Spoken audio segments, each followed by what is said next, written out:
છે x + 3 અને એક x છે એની સાથે 3 છે એટલે આ x + 3 નું પદ થઈ ગયું.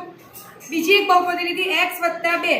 હવે આ બેનો ગુણાકાર કરવા માટે સૌથી પહેલા આપણે ગુણાકાર કરીશું x * x એટલે શું આવ્યું તો કે x નો વર્ગ એટલે x નો વર્ગ બનાવ્યો.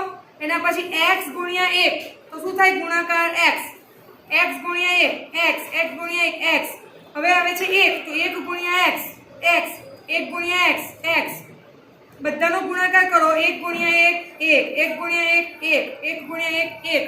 આ રીતના ગુણાકાર કર્યા પછી જવાબ કયો મળે છે તો x નો વર્ગ વત્તા 1 2 3 4 અને 5 એટલે 5x વત્તા 1 2 3 4 5 અને 6 તો આ એનો જવાબ આવે x નો વર્ગ વત્તા 5x વત્તા 6. એ જ રીતના બીજી એક બહુપદી આપણે લઈએ છીએ y વત્તા 2 અને x વત્તા 1. હવે આનો ગુણાકાર કરો x ગુણ્યા y એટલે શું થયું તો કે xy x ગુણ્યા 1 એટલે શું થયું x x ગુણ્યા 1 એટલે શું થયું x 1 ગુણ્યા y શું થયું y 1 ગુણ્યા 1 1 1 ગુણ્યા 1 1.